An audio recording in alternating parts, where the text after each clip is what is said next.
Salam sejahtera di dalam kasih Tuhan kita Yesus Kristus. Bapak Ibu Saudara yang dikasihi Tuhan, dimanapun Bapak Ibu Saudara berada, kita bersyukur atas anugerah dan kebaikan Tuhan. Kita boleh menikmati hari yang baru yang Tuhan karuniakan kepada kita dengan kesehatan, kekuatan, dan berkat daripada Tuhan. Saya berdoa Bapak Ibu Saudara dimanapun berada tetap dalam lindungan Tuhan dan tetap dalam sukacita yang daripada Tuhan. Puji nama Tuhan. Hari ini kita akan kembali lagi merenungkan firman Tuhan yang akan bersama-sama kita ambil di dalam Mazmur 133 ayat 1 sampai dengan yang ketiga. Mazmur 133 ayat 1 sampai dengan yang ketiga. Namun sebelum kita merenungkan firman Tuhan ini, saya akan mengajak kita sekalian untuk menundukkan kepala kita bersatu di dalam doa. Tuhan, di dalam nama Yesus Kristus, kami bersyukur atas karunia yang Tuhan berikan kepada kami. Hingga hari ini kami boleh menikmati berkat dan rahmat Tuhan yang Tuhan nyatakan kepada kami. Terima setiap pujian, penyembahan, kesaksian kami. Dan jika saat ini kami akan kembali lagi belajar firman Tuhan, kami mohon Roh Kudus, Roh Allah memberikan kepada kami semua pengertian, sehingga kami tidak hanya sekadar menjadi pendengar, tapi kami boleh menjadi pelaku firman-Mu. Berkati kami semua, berkati hamba-Mu dengan urapan daripadamu, supaya boleh berkata-kata sesuai dengan kehendak Tuhan. Di dalam nama Yesus kami siap menerima berkat firman Tuhan. Haleluya. Amin. Mazmur 133 ayat 1 sampai dengan yang ketiga, demikian bunyi firman Tuhan. Persaudaraan yang rukun. Nyanyian Ziarah Daud. Sungguh alangkah baiknya dan indahnya apabila saudara-saudara diam bersama dengan rukun. Seperti minyak yang baik di atas kepala meleleh ke janggut, yang meleleh ke janggut Harun dan ke leher jubahnya. Seperti embun gunung Hermon yang turun ke atas gunung-gunung Sion. Sebab kesanalah Tuhan memerintahkan berkat kehidupan untuk selama-lamanya. Amin firman Tuhan. Bapak Ibu Saudara yang dikasihi Tuhan, ayat ini adalah ayat yang sangat familiar bagi kita sekalian. Dan ayat ini berbicara tentang bagaimana nikmatnya mendapatkan berkat-berkat daripada Tuhan. Penulis Mazmur di sini, Raja Daud menyampaikan bahwa berkat-berkat Allah itu seperti minyak yang baik yang ada di atas kepala, meleleh ke janggut, yang meleleh ke janggut Harun dan ke leher jubahnya. Kalau kita berbicara dari ayat yang kedua, berkat Allah yang pertama itu seperti urapan kepada seorang imam, di mana dengan urapan itu dia dilayakkan untuk berjumpa dengan Tuhan. Dengan urapan itu dia dilayakkan untuk menghadap Tuhan. Juga dengan urapan itu dia dilayakkan untuk melayani Tuhan. Dengan berbagai macam hal tanggung jawab yang dia berikan untuk bisa melayani sebaik-baiknya Tuhan yang menjadi pencipta langit dan bumi. Dan ini adalah suatu hal yang sangat baik bagi kita semua ketika kita mendapatkan berkat yang luar biasa, yaitu berkat untuk melayani Tuhan, Raja di atas segala raja. Bapak Ibu Saudara dikasihi Tuhan, dimanapun kita berada, kita percaya bahwa sukacita Allah, berkat Allah melalui urapan ini akan membuat kita semua memiliki suatu karunia demi karunia yang akan menjadi berkat bagi banyak orang, sehingga kehidupan kita boleh menjadi kehidupan yang semakin berkenan kepada Tuhan dan semakin memberkati sekeliling kita, sehingga kehidupan kita menjadi kesaksian bagi hormat dan kemuliaan bagi nama Tuhan. Selanjutnya kalau kita melihat berkat yang kedua di dalam ayat yang ketiga, firman Tuhan katakan, seperti embun gunung Hermon yang turun ke atas gunung-gunung Sion. Sebab kesanalah Tuhan memerintahkan berkat kehidupan untuk selama-lamanya. Bapak Ibu Saudara, ketika yang pertama tadi itu kita boleh mendapatkan berkat berupa urapan untuk kita bisa melayani Tuhan. Kemudian kita melihat lagi bahwa kasih karunia Tuhan itu seperti embun gunung Hermon yang turun. Ini menarik. embunnya turun mengalir seperti sungai yang kemudian bisa membasahi gunung-gunung yang ada di sekitarnya. Bapak Ibu Saudara yang dikasihi Tuhan, embun dimaksudkan di sini adalah seperti berkat menurut firman Tuhan ini. Berkat. Jadi berkat yang Tuhan berikan kepada kita akan memberkati sekeliling kita. Yaitu berkat apa? Berkat kehidupan untuk selama-lamanya. Kata selama-lamanya ini tidak ada batasan, Bapak Ibu Saudara. Ini hal yang sangat menyenangkan bagi kita sekalian. Saya yakin dan percaya tidak ada satupun dari antara kita yang tidak suka dengan berkat. Kita semua pasti suka dengan berkat Tuhan. Entah itu berkat kesehatan, berkat kekuatan, berkat sukacita, berkat damai sejahtera. Apalagi mungkin Tuhan izinkan kita untuk menerima berkat-berkat jasmani. Pasti kita sangat bersyukur dengan semua berkat itu. Tetapi untuk mendapatkan berkat itu ada hal yang menarik yang pemazmur sampaikan di sini. Apa itu? Firman Tuhan katakan di dalam ayat yang ke-1 dari Mazmur 133 ini Bapak Ibu Saudara, di mana dikatakan sungguh alangkah baiknya dan indahnya. Sungguh alangkah baiknya dan indahnya. Apa yang baik dan indah di dalam dunia ini? Banyak orang kemudian mengatakan berkat-berkatnya. Baik dan indah kalau kita memiliki kekayaan. Baik dan indah kalau kita memiliki keluarga yang besar. Baik dan indah kalau kita memiliki segala sesuatu yang kita inginkan. Tetapi ternyata ada hal yang lebih membuat orang itu baik dan indah. Tatkala apa? Tatkala firman Tuhan katakan apabila saudara-saudara diam bersama dengan rukun. Jadi tanpa kerukunan, berkat seperti apapun, dalam tanda kutip kekayaan seperti apapun, tidak akan pernah membuat kita baik dan indah. Keluarga sebesar apapun tanpa ada kerukunan tidak akan membuat kita baik dan indah.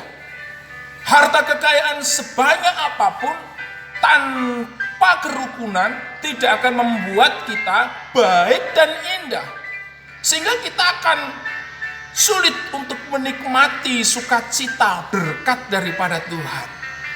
Nah, sekarang pertanyaannya Bapak Ibu Saudara, ketika Tuhan perintahkan dari ayat ini hidup bersama dengan rukun, saudara-saudara diam bersama dengan rukun. Pertama, siapakah yang dimaksud dengan saudara di sini?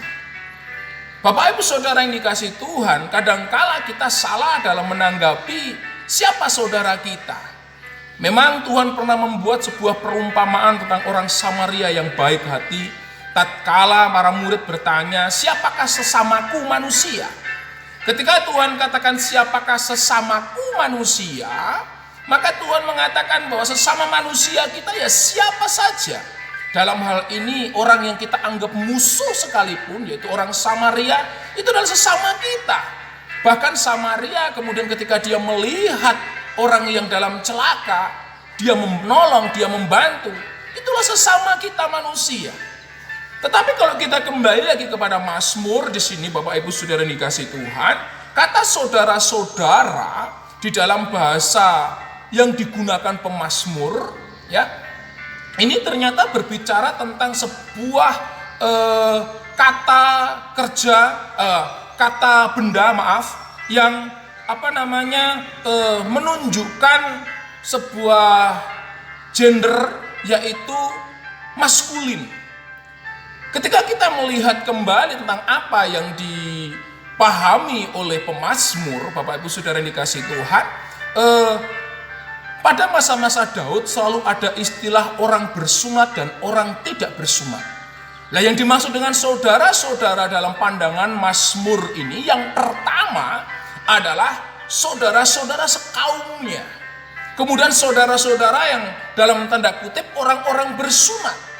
Daud sangat memahami ini ketika dia mencatat saudara-saudara adalah berbicara tentang nasihat supaya kita yang satu bangsa, satu tanah air, yaitu bangsa Israel, Kalau Daud sendiri secara khusus dari suku Yehuda, dia harus memulai dari tingkat yang paling kecil. Dengan keluarganya dia harus bisa hidup rukun. Dengan sesama sukunya dia harus bisa hidup rukun, yaitu suku Yehuda. Kemudian dengan sebangsanya dia harus hidup rukun. Ini penting untuk menjadi catatan bagi kita sekalian. Supaya apa? Supaya kita sebagai umat Tuhan pada masa kini jangan sampai kita kemudian rukun dengan orang-orang yang jauh, orang-orang yang di luaran sana, sementara kita dengan orang-orang yang ada di dalam rumah tangga kita, di dalam keluarga kita tidak memberikan sebuah keteladanan untuk hidup rukun. Oleh karena itu ketika firman Tuhan katakan apabila saudara-saudara diam bersama dengan rukun, kita harus memulai kerukunan tadi dari skup yang terkecil dari dalam keluarga kita. Ini penting Bapak Ibu Saudara, supaya apa? Berkat-berkat janji Allah, urapan Allah tadi mengalir bagi kita semua seperti janji Tuhan. Nah, yang kedua, ketika kita tahu siapa yang dimaksud dengan saudara di sini, kemudian apa artinya diam bersama? Kata diam bersama di sini Bapak Ibu Saudara yang dikasih Tuhan, saudara-saudara diam bersama. Kata diam bersama di sini berbicara tentang bagaimana seseorang yang tinggal di dalam satu kesatuan, dalam satu himpunan, dalam satu tempat. Kalau kita melihat Raja Daud ketika dia memahami ini, dia berbicara tentang kerajaan Israel. Nah, kita semua juga sama. Dalam satu rumah tangga, dalam satu gereja, dalam satu kekristenan. Kita tidak saling menyerang, tetapi kita bisa diam bersama. Untuk apa? Saling bekerja sama. Saling menopang, saling menolong, saling menguatkan, saling membantu, saling mengasihi bahkan. Ini penting untuk menjadi perhatian khusus bagi kita. Supaya kita di dalam kondisi pandemi seperti sekarang ini tidak kemudian saling menjatuhkan, saling menyalahkan, saling merasa diri lebih baik satu dengan yang lain, antar denominasi gereja saling menghakimi. Ajaran si A sesat, ajaranku paling benar, sementara yang lain mengklaim bahwa kitalah yang sesat dan lain sebagainya. Kata saling di sini Bapak Ibu Saudara penting terkait dengan saling membangunnya, bukan saling menghakiminya. Nah, ketika kita bicara diam bersama, ketika kita tahu saling menopang, saling menolong dan saling yang baik-baik, Bapak Ibu Saudara, ini penting di mana dasar untuk kita saling melayani di sini adalah firman Tuhan. Sehingga ada kebenaran untuk kita berpijak di atasnya. Sehingga apapun yang kita lakukan, apapun yang kita buat adalah sebuah tindakan yang didasari atas pengenalan yang benar kepada Allah, sehingga implikasinya keterlibatan kita dan aplikasi yang kita lakukan nantinya itu tidak kedapatan bersalah di hadapan Tuhan. Sehingga itulah yang akan mendatangkan berkat seperti minyak dan seperti embun di dalam kehidupan kita sekalian. Bapak Ibu Saudara yang dikasihi Tuhan, pertanyaan selanjutnya bagaimana kita bisa diam bersama? Dan apakah arti rukun yang dimaksudkan di sini? Nah, Bapak Ibu Saudara yang dikasihi oleh Tuhan Yesus Kristus, kadangkala kita membahas tentang rukun, itu berarti kita bisa menerapkan toleransi yang baik. Toleransi yang seperti apa? Kadangkala toleransinya toleransi yang kebablasan. Biar orang salah kita biarkan, biar orang salah kita diamkan. Kita tidak menegur mereka, membiarkan orang jatuh dalam kesalahannya. Karena kenapa? Kita berpikiran nanti kalau aku tegur, kalau aku nasihati, dikira aku menghakimi. Kadang-kala kita kemudian memiliki sebuah implikasi yang keliru. Nah, di dalam hal ini, kerukunan di sini adalah kerukunan yang realistis. Kita harus belajar untuk melihat rukun dalam pengertian firman Tuhan.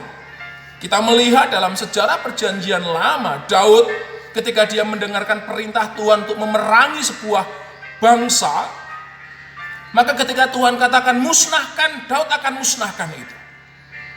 Bunuh semua, Daud akan membunuh semua. Kemudian ketika Tuhan berpesan sesuatu hal yang mungkin menyisakan, ya Daud akan sisakan. Artinya apa? Kerukunan tidak selalu berhubungan dengan hal-hal yang kelihatannya damai-damai saja, baik-baik saja. Tetapi kerukunan yang dimaksud oleh Raja Daud adalah bagaimana seseorang saling menerapkan firman Tuhan yang benar, tidak ada tendensi dari dalam diri, tetapi dengan tulus melakukan setiap firman Tuhan, sehingga ketika salah kita katakan salah sesuai dengan firman Tuhan, saling menasihati sesuai dengan firman Tuhan, supaya semuanya bisa saling membangun di dalam hidup yang benar kepada Tuhan. Jadi kerukunan di sini bukan kerukunan yang bersifat dalam tanda kutip Bapak Ibu Saudara munafik. Banyak orang membangun sebuah kerukunan yang munafik. Nampaknya rukun tapi ternyata di dalamnya ada bom waktu. Tuhan mengajak kita semua untuk tidak membangun kerukunan dalam kemunafikan. Kita harus membangun kerukunan di atas dasar kejujuran satu dengan yang lain. Dan saling berlomba-lomba untuk berbuat yang benar. Berlomba-lomba untuk berbuat yang baik. Memulai dari diri sendiri terlebih dahulu untuk membangun kerukunan tadi. Dengan kita pun hidup jujur. Yang banyak menghancurkan kita adalah ketidakjujuran. Karena itu untuk membangun sebuah kerukunan yang berkenan kepada Allah, mulailah memiliki kejujuran di dalam hati kita. Kalau kita salah, kita harus cepat mudah mengaku kita bersalah. Supaya kita tidak malu mengaku bersalah, jangan berbuat salah. Ini penting bagi kita semua. Bapak Ibu Saudara yang dikasihi Tuhan, Alkitab memberikan kepada kita semua ajaran-ajaran supaya kita bisa membangun sebuah persaudaraan yang baik. Supaya kita bisa survive di tengah segala macam keadaan yang saat ini kita hadapi. Salah satunya adalah dengan kita hidup rukun satu dengan yang lain. Kiranya Tuhan memberkati kita sekalian. Diberkatilah kita semua yang tidak hanya sekadar menjadi pendengar, tapi kita boleh menjadi pelaku firman Tuhan. Tuhan Yesus memberkati kita sekalian. Kita tundukkan kepala, kita berdoa. Tuhan berkati kami semua. Tuhan berkati umat-Mu. Tuhan berkati sidang jemaat Tuhan dimanapun berada, supaya kami semua boleh hidup melakukan firman Tuhan. Membangun sebuah kerukunan yang berlandaskan firman Tuhan dan bukan kemunafikan. Sehingga berkat-berkat Allah yang Tuhan janjikan seperti minyak urapan kepada Harun dan berkat seperti embun dari Bukit Hermon yang mengalir ke Bukit Sion, itu benar-benar terjadi bagi kami semua.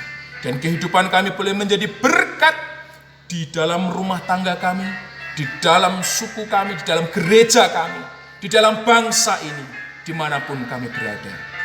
Dalam nama Tuhan Yesus Kristus, bila berkat rahmat daripada Allah Bapa, Putra dan Roh Kudus memberkati umat-Mu sekalian.